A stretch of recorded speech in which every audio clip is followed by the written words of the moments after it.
My name is Evelyn and I have a story to tell.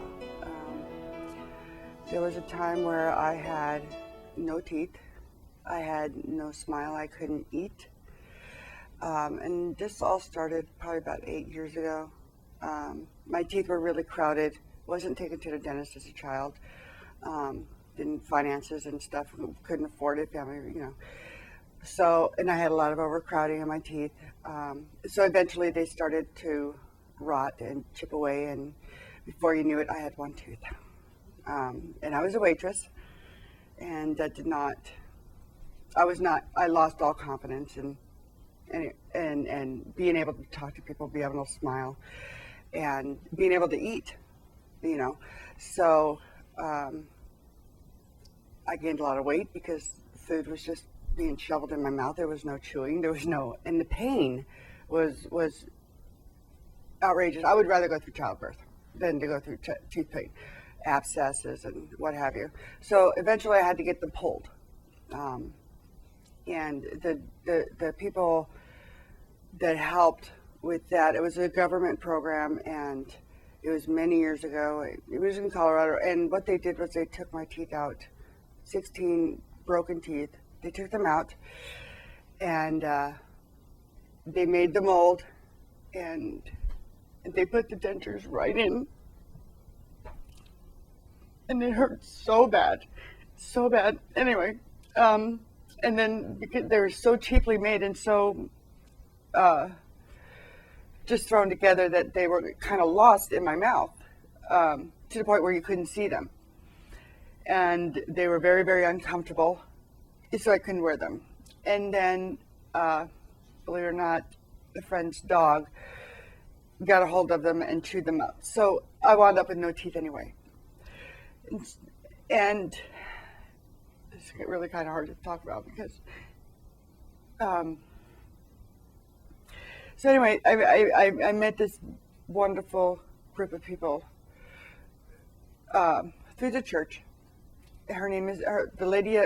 The ball started rolling with Sally. Her name is Sally Lee, and her husband. Her husband's name is Abe. Anyway, they saw something in me that that I didn't see in myself, and other people haven't seen. I couldn't get help from anybody. I couldn't get even if payment plans. I couldn't get that. I couldn't get help. So I kind of resigned myself to the fact that I was going to be old with no teeth and just, and I'm a very outgoing person. So I like to talk to people. I like to be happy. I like to smile. I like to, but I couldn't. I was so embarrassed. I'm sorry. I'm sorry.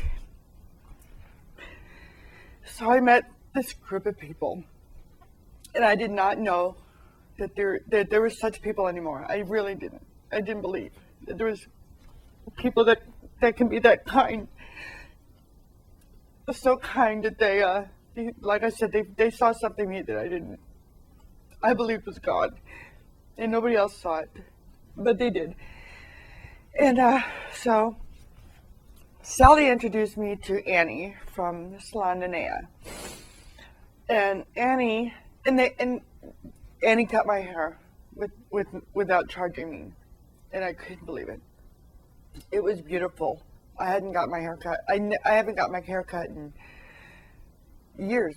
I would cut it myself, but how that works out. But Annie cut my hair, and made me feel young. She didn't judge. She didn't make me feel like a second-class citizen. You know what I mean? And Sally and her were talking about my smile, or the lack thereof. And the thing with not having any teeth, your mouth kind of sinks in. You kind of look like a witch.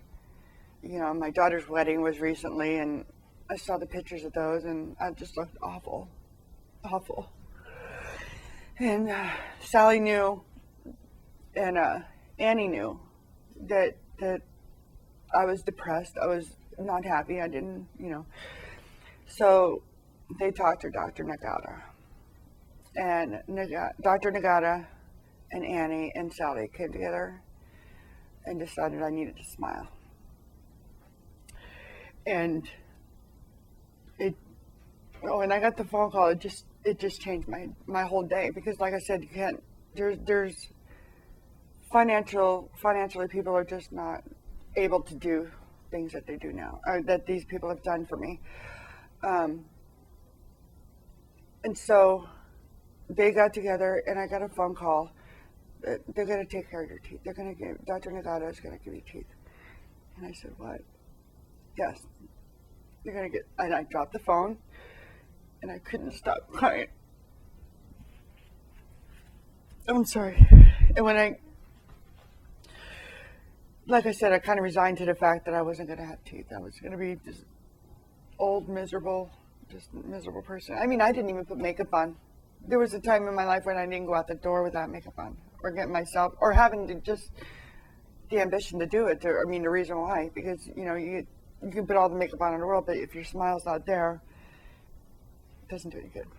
So, trying to find a job and not being able to look people in the eye and smile and talk to them, you're not going to get a job.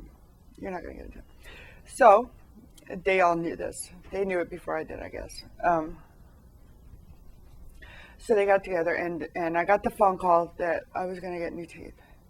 And I was so happy. It was Christmas and birthdays, and just the most awesome, warm feeling that could have happened. Because it's really hard to accept help from people if you make you feel like you're, a bum or whatever. Because I wasn't. And I'm not. And they knew that. And look, I can go and find a job. I can look somebody in the eye, talk to them, and know that they're looking at my smile and saying, oh, wow, she's got a pretty smile. And that's my story. And now I can eat. I know I'll find a job within a couple weeks, because I have confidence. I can hold my head up high. I can look at people and smile. And I notice everybody smile now. I don't look at the bad people. I look at their smiles, because now I have a smile.